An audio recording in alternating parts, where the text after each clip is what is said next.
pada identitas nasional dalam biologi. Kurangnya pengakuan dan pelestarian terhadap biodiversitas lokal sebagai bagian dari identitas nasional. Banyak spesies endemik Indonesia tidak dikenal oleh masyarakat luas, bahkan oleh generasi muda. Solusi dari masalah ini yaitu integrasi kekayaan hayati Indonesia ke dalam kurikulum pendidikan dan kampanye publik, misalnya menjadikan flora dan fauna endemik sebagai simbol nasional. Yang kedua, masalah pada integrasi nasional dalam biologi. Eksploitasi sumber daya hayati secara ilegal oleh pihak asing tanpa izin atau pembagian manfaat kepada Indonesia melemahkan kedaulatan dan integritas nasional. Solusi dari masalah ini yaitu penguatan hukum perlindungan sumber daya genetik dan kerjasama internasional berbasis prinsip keadilan. Yang ketiga, masalah wawasan Nusantara dalam biologi, yaitu kurangnya pemahaman bahwa laut dan hutan Indonesia adalah satu kesatuan ekosistem yang harus dijaga bersama. Banyak kebijakan konservasi masih bersifat sektoral. Solusi dari masalah ini yaitu pendekatan ekoregion dalam pengelolaan sumber daya alam dan pendidikan wawasan Nusantara berbasis ekologi.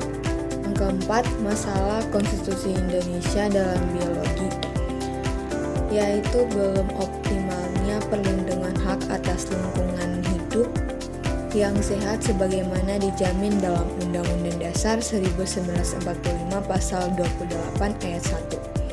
Solusi dari masalah ini yaitu penegakan hukum lingkungan dan penguatan peran masyarakat dalam pengawasan terhadap pencemaran dan kerusakan lingkungan.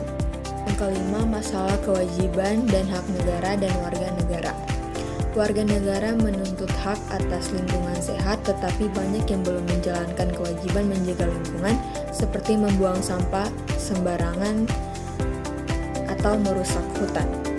Solusi dari masalah ini yaitu pendidikan kewarganegaraan ekologis dan penegakan hukum lingkungan berbasis partisipasi publik. Yang keenam, masalah demokrasi Indonesia dalam biologi.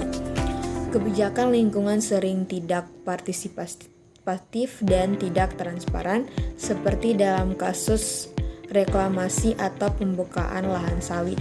Solusi dari masalah ini yaitu mendorong demokrasi ekologis di mana masyarakat dilibatkan dalam pengambilan keputusan yang berdampak pada lingkungan.